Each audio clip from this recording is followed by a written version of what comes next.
Alright, I'm mad at myself because I just taped I just started this whole video and I taped 5 minutes of the video and then I hit stop instead of pause because I was trying to pause the video to do something and I hit stop. So I gotta start all over again. So, with that being said, this is In Contempt, Season 1, Episode 2. Yes. Yes. Yes. This episode tonight gave me everything I needed. It was, what's the word I'm looking for? It was, advertised as by the producers of Law and Order, and I don't think it's Dick Wolf. I don't believe it's a Dick Wolf production. However, I believe some of the names look familiar as they're popping up on the screen, so I believe it was people who were producers of Law and Order. But tonight was giving me a lot of the law, giving me a lot of that. We had some Jack McCoy shit going on. If you watch Law and Order, you know what I'm talking about. Jack McCoy would pull stuff out his ass. You know, these laws that ain't nobody ever heard of before. These statutes that were old and buried. And so that's going to come up in a little while. I'm going to get to that. Last week I had a few concerns about some of the writing. I was telling you I felt like it was a little lazy and predictable. But this week, I believe they stepped it up. And they're giving you some dynamics on situations. You know, it's easy for us to see things as black and white. You know, you either for or against a situation. But a good law show, for me, is a show that makes you question those opinions and make you question, what's the word I'm looking for? Your conviction on things. It's so easy to have a black and white opinion about something, but I think a good show like this makes you question that because it presents to you that everything is not black and white and everything isn't perfect. So the more and more I do these videos, the more and more you guys learn about me personally. And so today, what you're going to learn about me personally is that I'm an educator by trade. That is my day job. That is what I do. And one of my jobs was that I worked in the juvenile justice system for 3 years. I taught. A lot of people don't realize that when kids get picked up and they go to jail, the law says they still have to go to school every day until their case is dismissed and they go back home. Even if they weren't going to school on the street, which a lot of these kids were not, they were truant and they had other situations going on. But once they are picked up, the state of wherever you live has to provide school for them until, just like until they opt out or they graduate or what have you. So I've seen a lot of these cases from a lot of different angles, and I have opinions, and like I said, a good show to me will make you question those opinions. So anyway, let's dig into it. So this particular episode, we pick up where we left off with Gwen. See, this is where I messed up the last video because I paused it to make sure I was saying the right name. But I'm scared to pause it again because if I hit stop button again, y'all ain't going to get this video tonight. I'm just going to wait. But, so let me pause it. And make sure that I got the right name. And I'll be right back. Alright, I'm alright. I was right. It's Gwen. So Gwen, we pick up at the end of last episode, she ended up sleeping with old boy, the dude that's in the office with her. And Gwen feels like it's just a release. It's no big deal. It's like a little booty call. And, she can't take him seriously. He's a player. Da-da-da-da-da. And she's like, and he know what it is. But I feel like he likes her. And I feel like maybe if he felt like there was a future there. And they haven't dug deep to see. They made it clear that they've dated. That they dated at some point. They made that very clear. But, we don't get a whole lot of how long that lasted, how deep it went, all that good stuff. So we see Gwen. She has the case of this week. The case du jour is a 14-year-old boy who is that the district attorney is insistent on trying him as an adult for first-degree murder. So let's just take it. 14-year-old facing murder charges in an adult court means that he's going to spend the rest of his life in jail. A 14-year-old in juvenile court means that he does juvenile life, which is 21 in most places. Again, it can vary, but in most places. So that's just the generics of it. So what we find out about this young man is that he's 14 years old. His father was abusive, used to beat him and broke ribs and put cigarettes out on him and that kind of thing. Mama was strung out on heroin.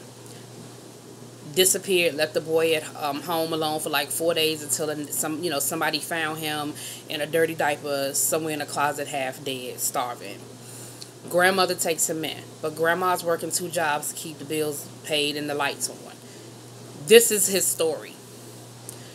So while grandma's working 2 jobs, trying to getting it going, the young man falls into the gang of the neighborhood. And y'all, if anybody understand how gangs work, like, it's not a movie, it's not a TV show, it's real. And when gangs decide that you need to be a member, then you don't really have a choice. And that's going to come back later on in the episode as well.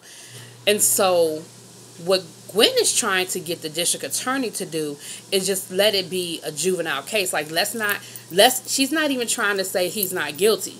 She's saying let him be tried in the juvenile court so that he has a chance at life. Like, if he gets convicted for murder at 14 years old, that's pretty much it. That's a wrap. Like, that's a wrap. So we find out the circumstances of the situation. So when you hear that, you sort of have an opinion. Then you start getting into the details of the situation. So what happened was, and I'm skipping around, I'll get to the side stories in a minute, but this is the main story. So we find out that the young man who got, I wrote my notes, but I didn't write the boy's name. But the young man was running from the gang. It had gone all over social media that these particular boys from a rival gang were looking for him and they were going to kill him when they saw him. Basically, on sight, he's dead. And so the young man started carrying a gun to defend himself. And that particular day, the rival gang found him. He went to run on a city bus. Now, what he said was that they shot at him. He ran on the bus, and they actually were holding the door to the bus open so they could get on the bus to come after him, and he shot back. Well, in the interim of him shooting back, he killed a Army vet who had just gotten home, has a newborn son, just came back from Iraq. So you know that the optics of that is going to be bad no matter how you slice it. So the Army vet was killed, was an innocent bystander. He was sitting right next to his wife. His wife testified that, they were, he was just getting home. They had I want to say a 2-month-old son or something like infant son. And, it was just bad. So grandma testifies, and grandma, that's when you learn his story. And grandma's like, look, I did the best I could, but I had to work to pay the bills, and I was never home. And as a result of me not being home and him having no other real father figure around, he fell into the closest thing that he thought was a family, which was the gangs. So you see both sides of this. And the district attorney, who is a black man, is like, I cannot reduce these charges because I have a family to answer to. Because the grandmother tried to, she was pleading for her grandson, and she was like, look, you have a nephew. What if this were your nephew? Would you be willing to just throw him away without a second glance? And you could see it started to get to him a little bit, but he was just like, nah, I can't do it. And he's one of those people that feels like he had a choice. He didn't have to join the gang. He had other decisions he could have made. There were other things he could have done. And him joining the gang, that's all on him. And whatever happens, that's just on him. And oh, well, he's just guilty. And what Gwen was trying to get him to understand was this boy had no choice. Like, the environment he grew up in, that just wasn't a lot of options for him. And so the grandmother threw out some stuff during her testimony. She was like, so your mother was a school teacher, your father was a bus driver, and you grew up with both your parents, and you grew up in a nice neighborhood, and you had certain advantages. But what if it were you? Do you think you would have made the same decisions? And he was like, it wouldn't be me. It wouldn't be me. And she was like, how can you be so sure? And you could see that it's sort of, again, you saw where his face gave him away, but then he was like, I cannot. And so Gwen, I think, does a good job of making it about understanding. One of my coworkers who actually watches my videos, and I hope she's going to watch this one of my former coworkers when I worked at the jail, we talked one time about how when people see black boys, their brain puts their age at an average 7 years older than what they are. But when they see a white boy, they put them at an average age, I want to say like 4 years less. It was a study done. So this 14-year-old boy, and Gwen does a good job. She puts him in an oversized suit, you know, to make him look smaller. She gives him paper and pencil and tells him, you know, when you get bored, doodle. So he looks like he's 14 years old. I'll get to the verdict later. But again, that's one of those stories where it's really easy to be like, oh, well, he killed somebody, he need to go to jail, blah, blah, blah.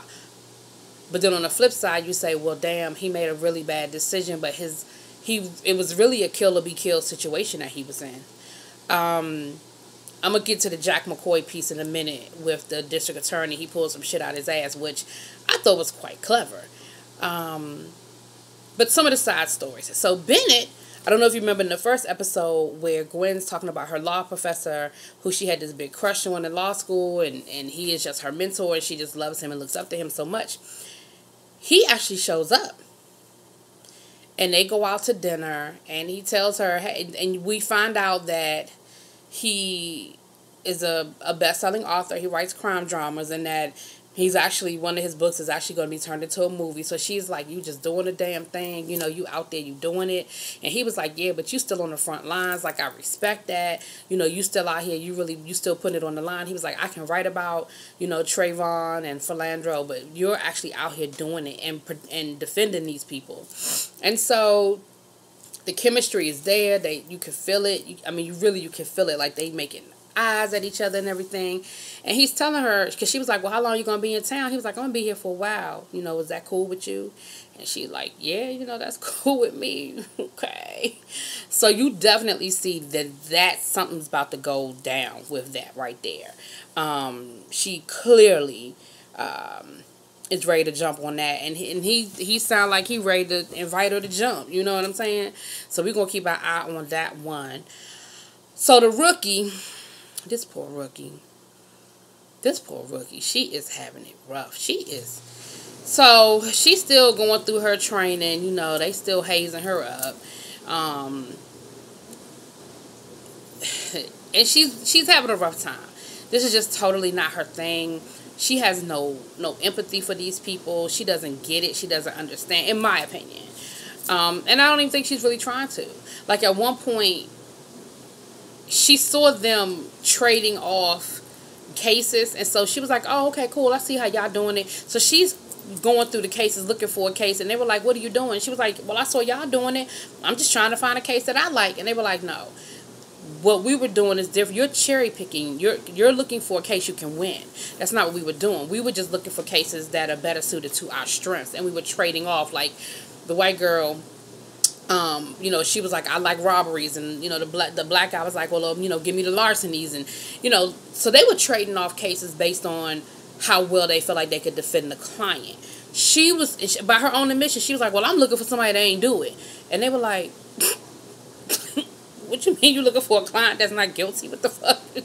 Where do you think you're working?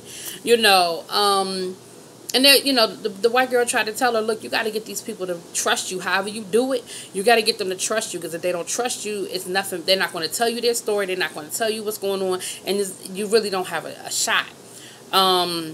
She keeps wearing these 5s on her suit. Now, if y'all caught something about that in the first episode, please let me know, because I missed it. But in this particular episode, I'm talking about the rookie now, she had, at least in 2 different scenes, 5s, the number 5 on her suit. I don't know what is that symbolic of something they've addressed and I missed it, or if that's like something she's doing, like the actress is doing, and it means something to her. I don't know. I lived in D.C., and D.C. is broken down into wards.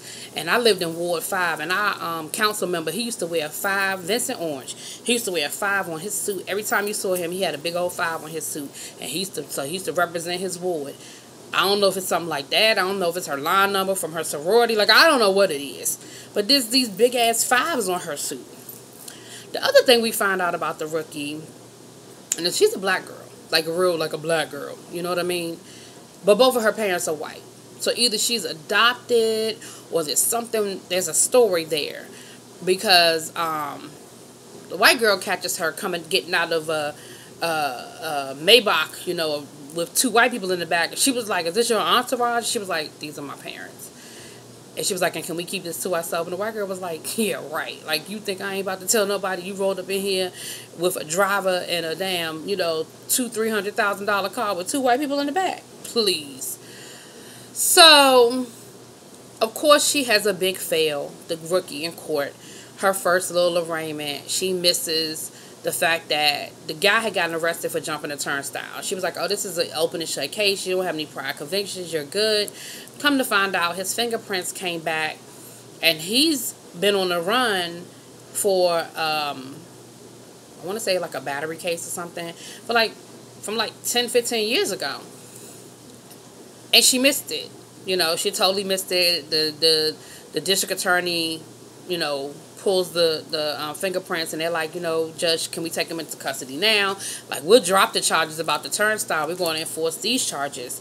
And she is really, she feels bad. You can tell she feels like, damn, I missed it.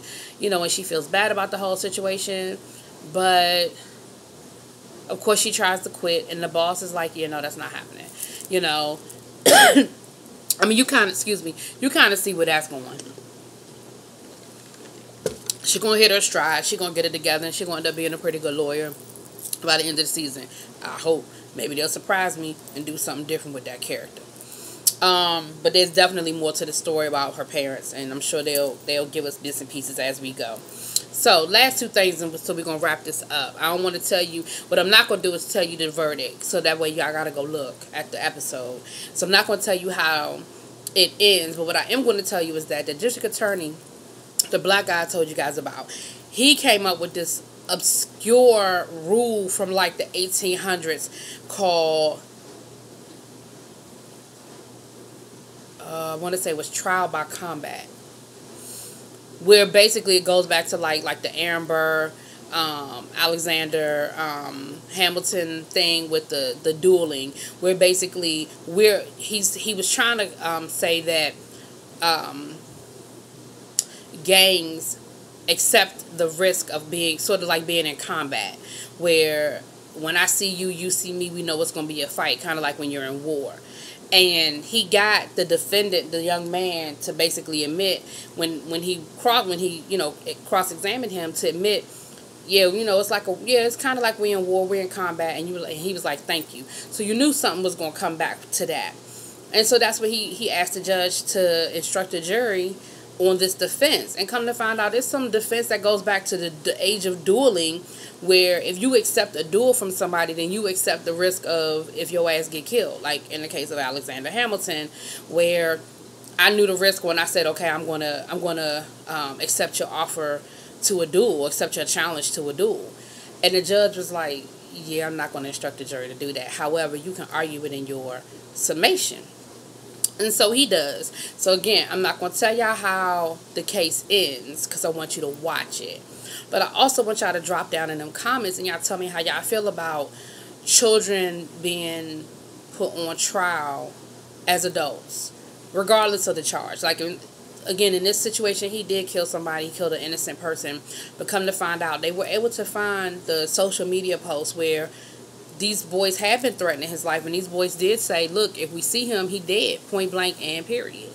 And she brought her own little gang expert, a gang member, that basically said, look, this is the life on the street. This is how it goes down. Either he's going to join the gang or he's dead, point blank. Either he's going to join our gang or he's going to have a problem. And if he chooses to join the rival gang, he dead on arrival. So he really did not have a choice. Living in that neighborhood, as long as he lived in that neighborhood, he was going to have to make a decision about being in a gang or not being in a gang. And if he wasn't in a gang, that was pretty much a wrap. He was just going to stay in the house all day, every day, because if he came outside, it was going to be a problem. Even going to school, they brought that up as well, that he had to travel to school in what they call safe zones, which are supposed to be gang-free zones with police escorts for the most part for these kids to go back and forth to school because they have to travel through different gang territories. But at the end of the day, when he get back home, them police are gone. Like, that might get him to school safe, but when he's in school, nobody's protecting him. And that might get him home safe, but when he's back in the neighborhood, ain't nobody protecting him. So, it's not a black and white situation. So, y'all drop in them comments and y'all tell me what y'all think. Tell me what y'all think about the verdict, because I'm not going to tell y'all the verdict. I want y'all to go back and look at it. And then the last thing I'm going to say is we see a hell of a love triangle about to blow up in a couple of different ways. So Gwen, her law professor Bennett, is getting ready.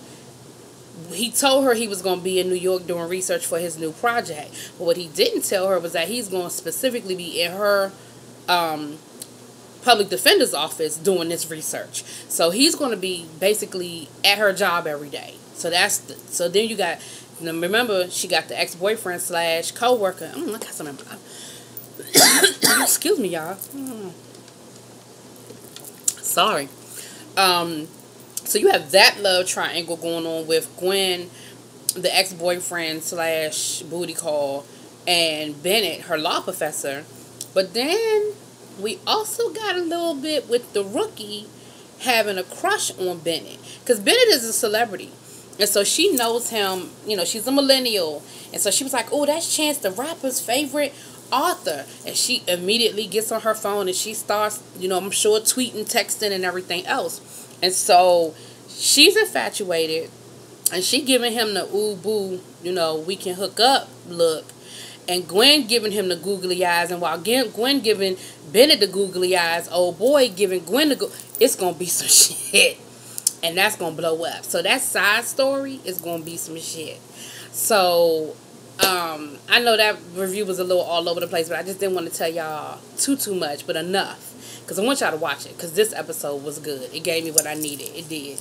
It gave me everything I needed, and I hope it stays on that. I hope it stays here on that level. Now, I'm about to go watch Empire. I don't review Empire. And I don't review Empire, not because I don't watch it, but because when I started doing reviews, it was the middle of the season. And I'm not going to start. I ain't going to start a show in the middle of the season. So I'll probably do it next season. But I'm about to go watch it and watch me some Star. So, y'all have a good evening. I will see y'all tomorrow for Drag Race. And what else comes on? No, just Drag Race. Because, again, I watched the Braxtons, but I'm not. I cannot.